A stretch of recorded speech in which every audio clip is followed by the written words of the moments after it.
Modelo das forças-tarefas, com pessoalização, culminou em uma série de irregularidades que vieram a público, tais como os episódios revelados na Vaza Jato. Talvez, se nós tivéssemos a cada 2 grandes operações por mês divulgado, feito o vazamento seletivo das operações e dos investigados, talvez eu estivesse numa posição de muito elogio, como quem distribuiu flechadas para todo o Brasil, criminalizando a política. Nossa, é um amontoado de narrativas, sem qualquer estudo correspondente, elencando ali todos os fatos, todos os elementos, com uma análise minuciosa de cada caso. Não, é apenas propaganda política. Até quando ele se refere, e eu sei que isso incomoda muito os lulistas, aí, defensores de todo o desmantelamento da força-tarefa, que acabou mandando Lula para a cadeia, e obviamente todos os defensores aí dos tucanos que foram alvos. A gente sabe aí como toda essa turma que foi alvejada pela Lava Jato tem amigos nos tribunais, tem amigos no mercado da comunicação, tem amigos aí para defendê-los em relação a toda a sujeira nas quais eles incorreram, com base no encontro, que é sempre o recurso utilizado pelos políticos, de qualquer questão processual, de qualquer coisa. Aí vai o Augusto Aras e fala até da Vaza Jato, né, que a rigor é uma nulidade jurídica, que nem sequer foi utilizada formalmente num ato de covardia, porque eles usaram o peso político causado pela campanha de demonização da Lava Jato a partir da divulgação de mensagens roubadas. Mas eles não tiveram a coragem de usar formalmente, porque sabem que se isso fosse usado formalmente, isso poderia ter sido questionado. Afinal, era um conteúdo obtido por violação criminosa de aplicativo de celular e cuja autenticidade não foi comprovada. Não há como comprovar que durante os meses em que esse material ficou de posse da quadrilha, ele não foi adulterado. Então, como disse inclusive o juiz Fausto de Santis, é uma nulidade jurídica. A gente está no terreno do nada. Mas Ricardo Lewandowski, Gilmar Mendes, essa turma tratou como reforços argumentativos. E aí foram lá citar outros casos. Condução coercitiva, né, porque eles queriam que tivesse mandado um convite RSVP para o Lula. Agora está aí, prendendo o blogueiro. Eu não digo genericamente que sou contra qualquer hipótese.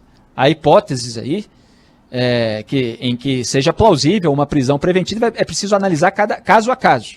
Há alguns casos em que não é, e há casos que eventualmente pode ser. Mas está lá o Supremo determinando prisão. Agora, condução coercitiva do tubarão da polícia, aí não pode, meu Deus, não, tem que mandar antes e tal, embora houvesse um monte de juízes mandando condução coercitiva, embora vagabundo tenha sido conduzido coercitivamente a depor nesse país durante anos e anos, sem que o STF desse a mínima. Mas aí, quando chega lá, naquele que colocou um monte de ministro no Supremo Tribunal Federal, aí não pode. Tinha que ver se ele podia ir, tinha que mandar uma cartinha, deixar ele preparar, evidentemente, todas as suas versões, não podia ser pego de surpresa. E isso quer dizer, se o juiz determinou uma condução coercitiva, que ele foi, então, suspeito, que ele tinha o objetivo deliberado de prejudicar o réu, tudo que foi desmentido pela argumentação técnica de Luiz Edson Fachin e Luiz Roberto Barroso, enquanto os outros deram ali votos políticos, alguns dos quais apressados. Não, vai suspender o julgamento, peraí, deixa eu votar, aí cuspiu um voto ali, daquela maneira mais rasteira possível. E o Augusto Aras fazia uma série de irregularidades e nem cita, nem elenca, nem detalha. Ele está, a série de irregularidades de quem? Dos hackers, dos violadores, criminosos.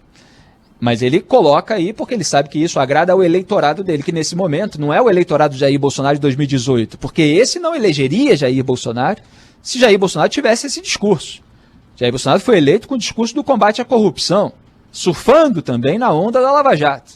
Mas, quando a família precisou lutar pela impunidade, porque foi desvendado o esquema da rachadinha, do qual vamos falar de novo hoje, aí ele escolheu o PGR Augusto Aras, ligado à turma do José Dirceu, que está aí agora fazendo campanha para o novo indicado do Bolsonaro ao STF, André Mendonça. Essa que é a realidade. Lulismo e bolsonarismo estão juntos na luta pela impunidade. Augusto Aras é uma persona, é alguém que personifica essa batalha. E hoje ele fez o discurso de campanha para agradar, em aceno à classe política, como se introduziu aqui nesse programa, aqueles que têm telhado de vidro, ou têm os coleguinhas que têm telhado de vidro, e querem um PGR omisso, um PGR que sabote o combate à corrupção, que diga que não é sustentável combater a corrupção. Tem um relatório com todos os elementos sobre custos e gastos, etc. Apresentou isso em detalhes? Nada. O que ele diz é que não é sustentável. Não dá. Não dá para manter toda essa estrutura numa força-tarefa anticorrupção. Então, qual é a solução? A solução, na prática, quando isso não ocorre, a gente sabe qual é no Brasil. É deixar roubar. Se deixa roubar no Brasil há muitos anos. Houve uma força-tarefa que ousou prender aqueles que roubavam, aqueles que aceitavam suborno, mas é muito custoso isso, de ter força-tarefa. Não, essa estrutura é muito grande. Aí ele vai desmantelando, remodela ali os grupos, não deixa com dedicação exclusiva, tudo isso que foi questionado pelos procuradores. E aí, qual vai ser o custo disso lá na frente? Um esquema bilionário de corrupção pode voltar a acontecer porque não há quem combata. E olha só, a gente hoje, de acordo com as pesquisas, o Lula está lá na frente. Quer dizer, a turma do Petrolão, que o Lula sempre vai estar junto com José Dirceu, é a turma que vai voltar ao poder dentro da estrutura de impunidade consolidada pelo governo de Jair Bolsonaro. É isso que se projeta no cenário do Brasil. Então, Augusto Aras está aí dizendo que é insustentável manter uma força-tarefa anticorrupção. E os políticos envolvidos ali em diversas acusações estão lá dizendo, ótimo, que maravilha, assim que é bom pra gente, aí não complica para nós aqui, entendeu? Enquanto estão lá os seus partidos, os seus correligionários participando do toma lá da cá com Jair Bolsonaro. Ricardo Lewandowski não praticamente reproduziu foi a matéria de artigo em jornal, inclusive, a filosofia do rouba mais faz, quer dizer, o sujeito, no julgamento da mais alta corte do país, ele fala, não pode, olha só, aqui a operação gerou falta de emprego, etc. Então é para deixar roubar. Aqueles que são os corruptos que estão lá roubando, não, ninguém aqui falou que é a favor da corrupção, nós somos contra a corrupção. A questão é a maneira de investigar a corrupção. E qual é a maneira que incomoda o velho sistema brasileiro? É a maneira que prende bandido. É a maneira que manda o corrupto para a cadeia. E vamos tocar daqui a pouco a declaração do Alessandro Vieira a respeito desse assunto. Mas volto a falar aqui. Augusto Aras vai ser reconduzido ao posto de Procurador-Geral da República em razão das suas omissões e em razão da sua ação, a única, que foi o desmantelamento da operação anticorrupção que mandou corrupto e lavador de dinheiro para a cadeia. É por isso que ele está sendo premiado por parlamentares. É exatamente por isso. E ele fica lá nesse espetáculo de sonsice que foi a sabatina, sendo bajulado por um monte de parlamentares, à exceção de alguns, pouquíssimos, como os senadores Fabiano Contarato e Alessandro Vieira, que têm se destacado, inclusive, na CPI da pandemia. Para a maioria dos parlamentares, as omissões de Augusto Aras em relação a Jair Bolsonaro, em questões de saúde pública, elas são irrelevantes perto da competência, entre aspas, de Augusto Aras para sabotar o combate à corrupção. Então eles relevam, alguns têm algumas coisas, você até podia fazer um pouco mais aí a respeito da saúde pública, essas declarações do presidente e tal, mas já que o senhor andou facilitando aí pra gente, a gente vai te reconduzir ao cargo, a mensagem é essa.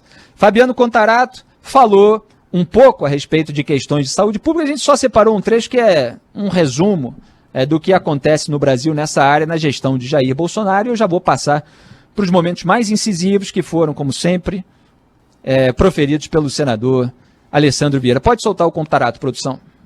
575 mil pessoas morreram. Senhor procurador, olhando nos olhos do senhor, eu perdi uma parente de 44 anos nessa pandemia também. Eu nunca vi o presidente percorrendo os hospitais, se solidarizando com as famílias. Eu nunca vi o presidente falando, olha, usem máscara, acreditem na ciência, usem álcool e gel, não vamos aglomerar. Daí a importância da atuação do Ministério Público como custos legis, como fiscal da lei, como dominus litis, como titular da ação penal pública nos termos do artigo 129.1 da Constituição Federal. O tempo irá se manifestar efetivamente e a história será implacável para todo e aquele que de qualquer forma tenha concorrido para o agravamento dessa pandemia, seja por ação, seja por omissão. Tá aí Fabiano Contarato, que entende de direito, cita ali as leis, os termos legais, fez isso, inclusive, a respeito da jurisprudência sobre decisões monocráticas, se referindo a uma decisão que saiu hoje, daqui a pouco a gente fala a respeito disso, por parte do próprio Alexandre de Moraes, aliviando a barra do Procurador-Geral da República, em um caso, né, não são todos aí dos quais a gente está falando. E está ali dando um panorama geral da situação caótica pela qual o Brasil passou durante essa pandemia e cujos danos agora se tenta minimizar, né? Tudo até o final da pandemia é contenção de danos. Os danos aí foram muito maiores do que poderiam ter sido, com as mortes de mais de 570 mil brasileiros por Covid-19, os péssimos exemplos de Jair Bolsonaro, a sua sabotagem à vacinação, com o boicote à aquisição de vacinas, por negacionismo. Tem uma parte aí de investigação ainda em aberto na CPI da pandemia sobre possíveis esquemas de corrupção por meio de supostos representantes de laboratórios internacionais e ainda assim com atuação de atravessadores. Tudo aquilo que ele falou, tudo aquilo que ele fez para que as atividades fossem mantidas sem nenhum cuidado, e ainda usando questões técnicas que são refutadas diariamente, né, as declarações de Jair Bolsonaro sobre essas questões técnicas por parte dos infectologistas, por parte dos epidemiologistas, para afastar as pessoas da vacinação. Isso aí é de uso emergencial e tal, não sei o quê. E quer dizer, afasta da vacinação ao mesmo tempo que quer que continue a vida absolutamente normal. Quer dizer, o mínimo, se o sujeito atravessa a barreira moral e faz parte, de uma forma direta ou indireta, do movimento anti-vacina, o mínimo é o sujeito pregar a responsabilidade daqueles que não se vacinaram para ficar distanciados, isolados socialmente, para que eles não sejam contaminados. Mas não, ele faz as duas coisas. Ele quer todo mundo atuando como se não estivesse em circulação um vírus eventualmente letal, ao mesmo tempo em que exerce uma força dissuasiva em relação ao seu próprio povo para a vacinação, que ajuda na imunização, é fundamental para a imunização, e a imunização em massa é o que ajuda cada um de nós. Então esse foi o aspecto a respeito da saúde pública. E aí veio Alessandro Vieira, o único a tocar em alguns pontos fundamentais. Por exemplo, ele falou da rachadinha, que é um fato que precisa sempre ser lembrado, e daqui a décadas, para quem estudar a história política do Brasil durante o governo Bolsonaro, não vai poder ignorar o motivo pelo qual o Bolsonaro se uniu, mais do que já era unido, à velha política da qual sempre fez parte, pela impunidade. Que é originalmente, embora haja motivos, porque houve investigações também em relação a outros casos depois, mas o motivo original é a investigação no gabinete do Flávio Bolsonaro, e que mostrou depois o que pingou lá na conta da esposa do Jair Bolsonaro, e que era destinada a ele próprio, como ele próprio admitiu em entrevista aqui ao grupo, inclusive. Mas ele não admite a história toda. Apesar de haver já uma testemunha, veio à tona com áudio, que era registrada no gabinete, a cunhada lá, cujo irmão foi demitido, de acordo com o relato dela por Jair Bolsonaro, porque não devolvia, entre aspas, na verdade entregava, todo o dinheiro que Jair Bolsonaro cobrava para permitir que a pessoa mantivesse a sua mesadinha como assessor registrado, não necessariamente trabalhando, já que várias suspeitas de funcionalismo fantasma estão presentes na própria investigação do Ministério Público aqui do Rio de Janeiro. Então, o Augusto Aras, em relação aos cheques do Fabrício Queiroz, ex-assessor do Flávio, para o Jair na conta da Michelle, o senador Alessandro Vieira questionou o Augusto Aras a respeito disso, porque o Augusto Aras, repito, e aqui recupero o raciocínio, ele apresentou um parecer baseado em notícias da imprensa dizendo que não havia indícios mínimos. É um negócio assim que seria inacreditável em qualquer lugar do mundo. Você tem uma investigação absolutamente conclusiva para quem ler a denúncia contra o Flávio Bolsonaro, contra o Fabrício Queiroz, e o Fabrício Queiroz, enquanto coletava o dinheiro desviado da Assembleia Legislativa do Estado do Rio de Janeiro, ele depositava para o Jair na conta da Michelle. E nós sabemos os depósitos, nós temos até a cronologia, já dei aqui inclusive nesse programa, os dias de depósito, quanto foi depositado. Tinha dia que pingava 2, tinha dia que pingava 3 mil, tinha dia que pingava 4 mil, teve um dia que pingaram 2 depósitos de 4 mil, 8 mil reais. E o sujeito vai lá, não existe indícios mínimos e tal, numa decisão, num parecer de 2 laudas. E isso, obviamente, foi citado pelo senador Alessandro Vieira, sempre em cima do lance. Pode soltar, produção. Não tenho notícia de manifestação de Vossa Excelência no tocante às mais recentes informações ventiladas por parte da senhora cunhada do senhor presidente da República, Jair Bolsonaro, que aponta a prática dessa mesma situação, a apropriação de recursos de servidores, a chamada rachadinha, pelo próprio senhor presidente da República no seu exercício do cargo de deputado federal. Nenhuma manifestação de Vossa Excelência nesse sentido. Nenhuma manifestação de Vossa Excelência nesse sentido. Mas o final da intervenção aí do senador Alessandro Vieira foi a maior verdade, aquilo que precisava de fato ficar sintetizado por alguém que confrontasse o PGR ali nessa sessão, que foi a questão da criminalização da política. Pode soltar aí, produção, para a gente ver o trecho que vocês separaram e eu acrescento aqui os meus comentários. Vamos lá. Concordo plenamente com Vossa Excelência. Não podemos criminalizar a política, mas o caminho para isso é excluir os criminosos da política e não, de qualquer forma, acobertar atos que possam ser considerados como criminosos. Então, essas são as considerações que faço, senhor presidente Anastasia, e faço questão de registrar. Não há qualquer tipo de sentimento pessoal, individual, com relação a Vossa Excelência. Mas há sim uma obrigação minha como senador da República de cobrar o estrito cumprimento daquilo que se espera do Procurador-Geral da República. E na minha opinião, e estou aqui para isso, na minha opinião, o senhor não atendeu esses requisitos. Perfeito. É inacreditável que um senador como esse, com um desempenho desse, numa sabatina, com desempenho na CPI da pandemia, não esteja sendo disputado a tapa para ser candidato à presidência da República. É sintoma, evidentemente, de um sistema podre. Só que não pode falar podre, talvez, porque o PGR não gosta, né? Ele faz parecer e tal. Com esse negócio de depósito em conta de político, ele não dá muita atenção, não. Mas se fala ala podre, aí ele começa a aparecer e a repudiar. Então, Alessandro Vieira falou, não podemos criminalizar a política, mas o caminho para isso é excluir os criminosos da política. E não, de qualquer forma, acobertar quaisquer atos que possam ser considerados criminosos.